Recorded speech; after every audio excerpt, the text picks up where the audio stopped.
વાડ જ ચીભડા ગળે તો કહેવું કોને? આવી જ એક ઘટના બની છે લીમખેડામાં.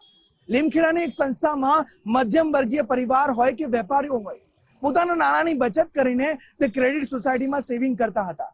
પરંતુ તે સંસ્થાના પદાધિકારીઓ ગોટાળો કરીને ઉચાપત કરી નાખતા. હવે આવી સ્થિતિમાં લોકો કહેવા જાય તો જાય કોને? પરંતુ હવે ગુનો દાખલ કરવામાં આવ્યો છે અને વધુ વિગતો પણ તપાસવામાં આવી રહી છે. શું છે આ સમગ્ર મુદ્દો તે આપને બતાવવો છે ધ ક્રાઇમ સ્ટોરીના આ ખાસ અહેવાલમાં.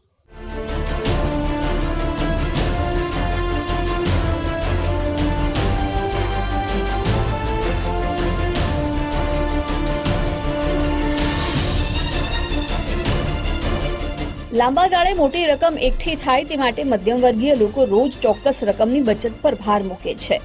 રાજ્યના અંતરિયાળ તાલુકાઓમાં આવી ક્રેડિટ સોસાયટી ઘરની નજીકમાં હોવાથી અનેક લોકો ખાતું ખોલાવીને પૈસા મૂકવાની સાથે ફિક્સ ડિપોઝિટ કરાવે છે. આ સંસ્થાઓ વ્યાજ સારું આપતી હોવાથી પણ સ્થાનિકો આકર્ષાય છે. જો કે આવી ક્રેડિટ સોસાયટીઓમાં ઉચાપત અને પૈસાની હેરફેરના અનેક કિસ્સા પણ સામે આવે છે. દાહોદના લીમખેડા તાલુકાના દુધિયા ગામે આવેલી ધ ઉન્નતિ સેવિંગ્સ એન્ડ ક્રેડિટ સોસાયટી લિમિટેડમાં ઉચાપત અંગેની ફરિયાદ દાખલ થઈ છે. વર્ષ 2024-25ના ઓડિટ સમયે હિસાબોમાં ગેરરીતિ ખુલી છે. અંદાજે 1,34,90,000 રૂપિયાનો હિસાબોમાં ગોટાળો સામે આવ્યો છે. જે સભાસદોની ફિક્સ ડિપોઝિટ ન હતી તેમના નામે ખોટા લોન ખાતા ઉભા કરીને નાણાં ઉપાડી લેવામાં આવ્યા છે.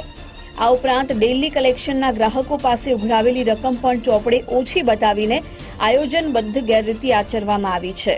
આ કૌભાંડમાં અગાઉના મેનેજર, કલેક્શન ક્લાર્ક અને 2 સભાસદોની સંડોવણી હોવાનું ખુલ્યું છે. ચોક્કસ લોકોની ટોળકીએ સત્તાનો દુરુપયોગ કરીને સોસાયટીના ખાતામાં અનેક ખોટી એન્ટ્રીઓ પાડી દીધી છે.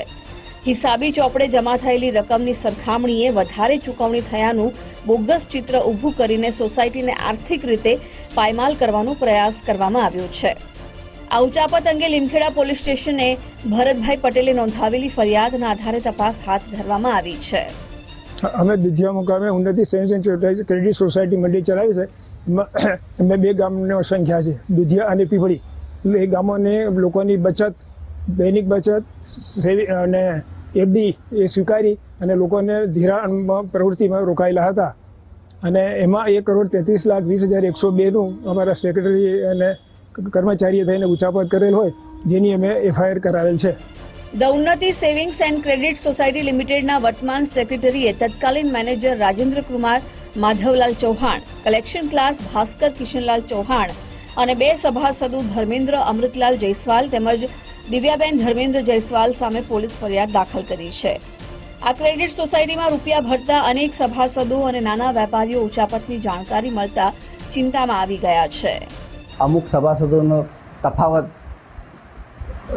ફરિયાદ આવતા તેમની ફરિયાદને ધ્યાનમાં લઈ અને અમારા કારોબારીએ આંતરિક ઓડિટર પાસે ઓડિટ કરાવવાનું વિચાર્યું હતું અને તેના આધારે અંદર ખામી આવતા અગાડીનું ચેકિંગ કરતા અમારા અગાઉના સેક્રેટરીશ્રીએ અલગ અલગ ચેકથી જે બેંક દ્વારા વ્યવહાર કર્યા હતા એના આધારે રૂપિયા 1.33 કરોડનું કૌભાંડ સામે આવ્યું છે. દાહોદ જિલ્લાના રજિસ્ટ્રારના આદેશ અને ધી ઉન્નતિ સેવિંગ્સ એન્ડ ક્રેડિટ સોસાયટી લિમિટેડની વ્યવસ્થાપક કમિટીના ઠરાવના આધારે હવે કાયદાકીય સકંજો કસવામાં આવ્યો છે. આ ગંભીર ગુનાના પુરાવા તરીકે 1000 પાનાની કેસ ફાઇલ પોલીસે જપ્ત કરી છે અને પૂર્વ manager Rajendra Kumar Chauhan, collection clerk Bhaskar ચૌહાણની સાથે 2 સભાસદ ધર્મેન્દ્ર અને દિવ્યા જયસ્વાલની પૂછપરછ હાથ ધરી છે. જિલ્લા રજિસ્ટ્રાર શ્રી સહકારી મંડળી નાઓની સૂચના મુજબ ક્રેડિટ સોસાયટીના વર્તમાન સેક્રેટરીએ ભૂતપૂર્વ સેક્રેટરી, કલેક્શન ક્લાર્ક તથા અન્ય 2 સભાસદો વિરુદ્ધ લીમખેડા પોલીસ સ્ટેશન ખાતે ફરિયાદ આપેલ હોય, જે ફરિયાદ બીએનએસની અલગ અલગ કલમો અંતર્ગત નોંધી લેવામાં આવેલ છે. ગેરકાયદેસર ઉચાપત, ખોટા હિસાબી એન્ટ્રીઓ તથા બનાવટી દસ્તાવેજો તૈયાર કરી સાચા તરીકે ઉપયોગ કરવા બાબતે હાલ ઝીણવટપૂર્વકની તપાસ હાથ ધરવામાં આવી રહેલ છે તથા તમામ આવશ્યક દસ્તાવેજી પુરાવાઓ એકત્ર કરવાની કામગીરી હાલ ચાલુ છે. ઝીણવટપૂર્વકની તપાસના અંતે આ કૃત્યમાં સંડોવાયેલા તમામ આરોપીઓ વિરુદ્ધ કાયદેસરની કાર્યવાહી કરવામાં આવશે.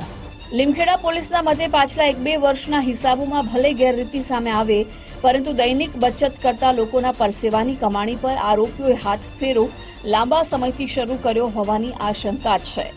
આ કૌભાંડમાં અન્ય કેટલા લોકો સામેલ છે અને ઉચાપતની રકમમાં કોણે કેટલો હિસ્સો મેળવ્યો તેની વિગતો આરોપીઓની ધરપકડ બાદ ખુલશે. આવા કિસ્સા સહકારી સંસ્થાઓની વિશ્વસનીયતા પર અનેક સવાલ ઉભા કરે છે. સાબિર ભાભોર, ગુજરાત ફર્સ્ટ, દાહોદ.